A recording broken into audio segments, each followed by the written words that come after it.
திருவண்ணாமலை மாவட்டத்தில் உள்ளடங்கியிருக்கின்ற கலசப்பாக்கம் மற்றும் செங்கம் சட்டமன்ற தொகுதிகளிலே ஜவ்வாது மலை அமைந்திருக்கிறது. இந்த ஜவ்வாது மலை பகுதியில் 11 ஊராட்சிகள் செயல்பட்டு கொண்டிருக்கின்றன. இந்த 11 ஊராட்சிகளிலும் மலைவாழ் மக்கள் மட்டுமே முழுக்க வாழ்ந்து கொண்டிருக்கிறார்கள். இந்த மலைவாழ் மக்களுடைய மேம்பாட்டிற்காக, அவர்களுடைய பொருளாதார வளர்ச்சிக்காக மாண்புமிகு இதய தெய்வம் புரட்சி தலைவர் எம்ஜிஆர் அவர்கள் முதலமைச்சராக இருந்த பொழுதுதான் ஜவ்வாது மலை பகுதியில் ஜமுனாமுத்துறை தலைமையிடமாக கொண்டு ஒரு புதிய ஊராட்சி ஒன்றியத்தை ஆரம்பித்தார்கள். அதன் பிறகு மாண்புமிகு இதய தெய்வம் புரட்சி தலைவி அம்மா அவர்கள் முதலமைச்சராக இருந்த பொழுதுதான் ஜமுனாமுத்துறை தலைமையிடமாக கொண்டு ஒரு தாலுகா அலுவலகம் ஆரம்பித்தார்கள்.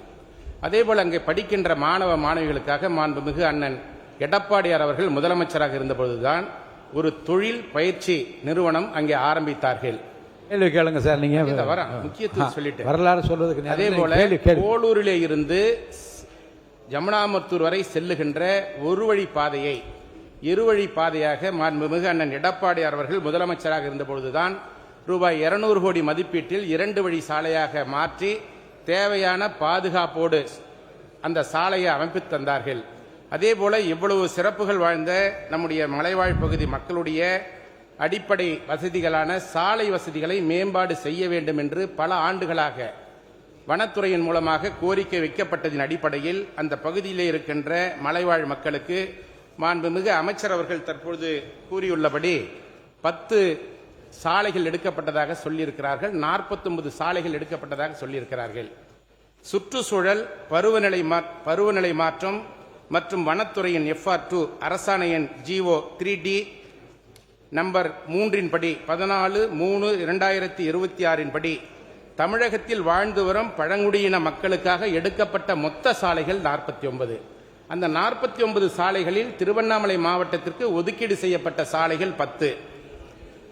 தமிழகம் முழுவதும் 364. இந்த விவரம் இல்லைங்க, என்ன வேணும் உங்களுக்கு? கேள்வி கேளுங்க. நீங்க இவ்வளவு முன்னாள் அமைச்சர், நீங்க எல்லா அனுபவம் உங்களுக்கு இருக்கு. டைரக்டா கேள்வி கேளுங்க. இல்ல, இப்படிப்பட்ட விவரங்கள்லாம் அரசுக்கும் தெரியும், உங்களுக்கும் தெரியும். வினாக்கு வந்துருங்க, என்ன வேணும்? 49 சாலைகள் திருவண்ணாமலை மாவட்டத்தில் எடுக்கப்பட்டதாக மாண்புமிகு அமைச்சர் அவர்கள் பதிவு செய்திருக்கிறார்கள். ஆனால் திருவண்ணாமலை மாவட்டத்திற்கு எடுக்கப்பட்ட சாலைகள் 10 என்பதை இங்கே பதிவு செய்கிறேன். திருவண்ணாமலை மாவட்டத்தில் உள்ள ஜவ்வாது மலை பகுதியில் உள்ள கலசப்பாக்கம், செங்கம் சட்டமன்ற தொகுதிகளில் 10 சாலைகள் 37.69 கிலோமீட்டர் நீளத்திற்கு 22.68 கோடி நிதி ஒதுக்கீடு செய்யப்பட்டுள்ளது. தற்பொழுது இந்த சாலைகளை எக்ஸ்போர்ட் கமிட்டி, மாநில தர மதிப்பீட்டு குழு மேற்கண்ட சாலைகளை ஆய்வு செய்த பின்பு மலைப்பாங்கான ஆறு ஓடைகள் நிறைந்த பகுதி என்பதால் மேற்கண்ட நிதியில் இந்த சாலைகளை பராமரிக்கவும் தரம் உயர்த்தவும் இயலாது என்று கருத்துரை தெரிவிப்பதாக அறிகிறேன். எனவே சாலைகள் மழை மற்றும் வெள்ளப்பெருக்குகளை தாங்கும் முகமாக இருக்க வேண்டுமானால் சாலைகளுக்கு இடையே சிமெண்ட் சாலைகள், சிறு பாலங்கள், தடுப்பு சுவர்கள் அமைத்தால் மட்டுமே சாலைகள் தரமாகவும் பயனுள்ளதாகவும் இருக்கும். என்பதால் மேற்கண்ட அரசாணை வெளியிட்ட பிறகு தற்பொழுது அந்த அரசாணை நிலுவிலே இருக்கிறது. அந்த நிலுவையிலே இருக்கின்ற அரசாணைகளுக்கு கூடுதலாக நிதி ஒதுக்கீடு செய்யப்பட்டு அந்த வனத்துறையின் மூலமாக அனுமதி அளிக்கப்பட்டு உடனடியாக சாலைகளை மேற்கொள்ள வேண்டும் என்று மாண்புமிகு அமைச்சர் இங்கே பதில் சொல்றதுனா சொல்லலாம். மாண்புமிகு வனத்துறை அமைச்சர், மாண்புமிகு அவை முன்னவர். மாண்புமிகு பேரவைத் தலைவர்களே, மாண்புமிகு அக்ரி கிருஷ்ணமூர்த்தியுடைய லெட்டர் பேடில் நான் பார்த்தேன். அவர் இடம் மாறி இருக்கிறார், அங்கே படம் மாறவில்லை என்பதுதான் பார்த்துக்கொண்டு. மாண்புமிகு வனத்துறை அமைச்சர் கொடுங்க. மாண்புமிகு வனத்துறை அமைச்சர், மாண்புமிகு பேரவைத் தலைவர் அவர்களே, முன்னவர், மாண்புமிகு அவை முன்னவர். மாண்புமிகு பேரவைத் தலைவர்களே, அந்த படத்தை பார்த்த லெட்டர் பேட் உங்களுக்கு பின்னால் பார்த்தோம். OPS உடைய படம் அங்கே இருக்குது. இன்டெல்லாம் போட்டல, அங்கே இடம் மாறி இருக்கிறார், ஆனால் படம் மாறவில்லை என்பதுதான். வனத்துறை அமைச்சர் உட்காருங்க. வேணாம், உட்காருங்க. லைட்டர் வெயில் எடுங்க. ஒரு நகைச்சுவையாக எடுத்துக்கோங்க சில விஷயங்களை. மாண்புமிகு பேரவைத் தலைவர் அவர்களே, தற்போது 49 சாலை எடுக்கப்பட்டாலும் 10 சாலைகள் பணிகள் செய்து கொண்டிருக்கிறார்கள். மீதி இருக்கின்ற 39 சாலைகளும் நம்முடைய பட்ஜெட் கூட்டத்தொடர் முடிந்தவுடன் உரிய அரசு அதிகாரிகளுடன் தொடர்பு கொண்டு அதுக்குண்டான பணிகள் மேற்கொள்ளப்படும் என்பதை இந்த அவையின் வாயிலாக தெரிவித்துக் கொள்கிறேன். நன்றி. மாண்புமிகு உறுப்பினர் தளவாய் சுந்தரம், துணை வேணா. மாண்புமிகு உறுப்பினர் எஸ் கிருஷ்ணமூர்த்தி அவர்கள். மாண்புமிகு பேரவைத் தலைவர்களே, அனைத்திந்திய அண்ணா திராவிட வேண்டாம், அதெல்லாம் வேண்டாம். நான் அனுமதிக்கல. ஐ டு நாட் வாண்ட் இதை நான் அனுமதிக்கல. உட்காருங்க. நீங்க உங்க கருத்து மட்டும் சொல்லுங்க சார். சில விஷயங்கள் நகைச்சுவையா எடுத்துட்டு விட்டுருங்க. அதோட ஒன்னொன்னுக்குமா வந்து நீங்க பதில் சொல்லிட்டு இருப்பீங்க. விட்டுருங்க. துணை கேள்வி தலைமையில் இன்றைக்கு நாங்கள் செயல்பட்டுக் கொண்டிருக்கிறோம். மரியாதைக்குரிய எங்களுடைய மூத்த அண்ணன் செங்கோட்டையன் அவர்கள் இடம் மாறி இருந்தாலும் கூட சார், அப்ப நான் என்ன நடந்துச்சுன்னு விளக்கம் சொல்லட்டுமா? எல்லாம் மக்களுக்கும் இந்த மாமாடு எல்லாம் மொத்த பேருக்கு என்ன நடந்துன்னு நான் சொல்லட்டுமா? பேசாதீங்கன்னா பேசாதீங்க. அதுக்கு மேல நன்றி.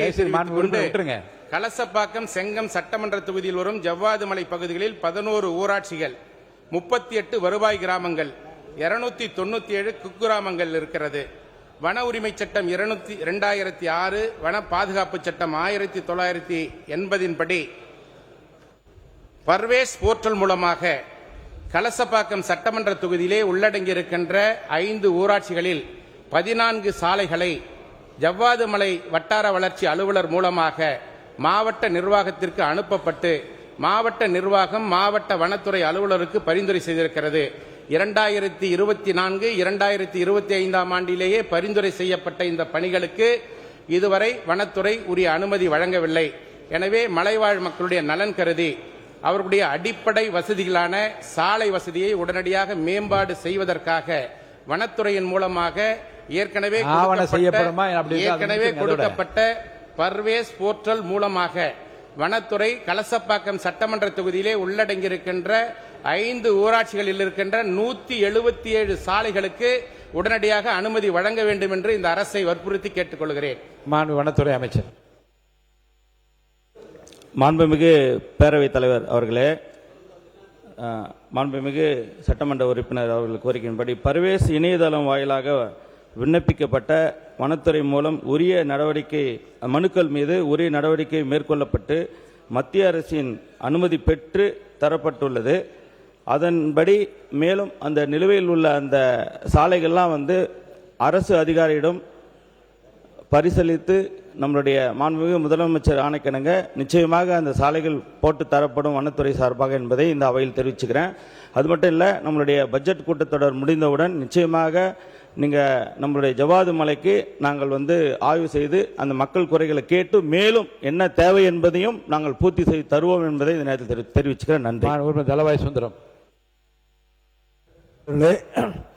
என்னுடைய தொகுதிக்கு உட்பட்ட தடிக்காரங்குளம் டு கீரிப்பாறை வரை அடர்ந்த ஃபாரஸ்ட் அடர்ந்த காடுகளை இந்த ஏற்கனவே கடந்த 5 ஆண்டுகளுக்கு முன்னால் சாலை அமைப்பதற்காக நிதி ஒதுக்கப்பட்டது. ஆனால் அதை நிறைவேற்ற முடியவில்லை. ஏன் என்ற காரணம் என்றால் ஃபாரஸ்ட் டிபார்ட்மெண்ட் வனத்துறையிலிருந்து நிதி ஹைவேஸிலிருந்து ஒதுக்கினாலும் அதை எக்ஸிக்யூட் பண்ணது மிக கடினமாக இருக்கிறது. அதன் பிறகு உயர்நீதிமன்றத்துக்கு வந்து அந்த அடிப்படையிலே அப்பொழுது உள்ள சாலையை நிறைவேற்றியிருக்கிறோம். இப்பொழுதும் அந்த பகுதியில் இருக்கக்கூடிய வெள்ளாம்பி என்ற ஒரு கிராமம் இருக்கிறது. அங்கே காணியர்கள் இருக்கிறார்கள், ஷெட்யூல் ட்ரைப்ஸ் மக்கள் இருக்கிறார்கள். அவர்களுக்கு போவதற்கு வசதியான வெள்ளாம்பி நம்ம டூரிஸ்ட் அமைச்சருக்கு தெரியும். ஆகவே அந்த சாலையிலே கிட்டத்தட்ட 25 ஆண்டு காலம் முயற்சி செய்தும் அங்கே சாலை போட முடியவில்லை. அதற்கு மேலாக அவர்களுக்கு நீங்கள் கூறியது போல் ஃபாரஸ்ட் ரைட் ஆக்ட் 2006 பிரகாரம் இடம் ஒதுக்கப்பட்டிருக்கிறது. அந்த இடத்தை இப்பொழுது உள்ள அதிகாரிகள் சரிவர பார்த்து கொண்டிருக்கிறார்கள். எனவே வெள்ளாம்பி டு கீரிப்பாறை, வெள்ளாம்பி டு தடிக்காரங்குணம் வரை அந்த சாலையை அமைத்து தரும்படி உங்கள் மூலமாக கேட்டுக்கொள்கிறேன். வனத்துறை அமைச்சர். மாண்புமிகு பேரவைத் தலைவர் அவர்களே, மாண்புமிகு நம்முடைய சட்டமன்ற உறுப்பினர் அவருடைய கோரிக்கை மனுக்களாக பெற்று உரிய நடவடிக்கை உறுதியாக செய்து தரப்படும் என்பதை இந்த நேரத்தில் தெரிவித்தார்.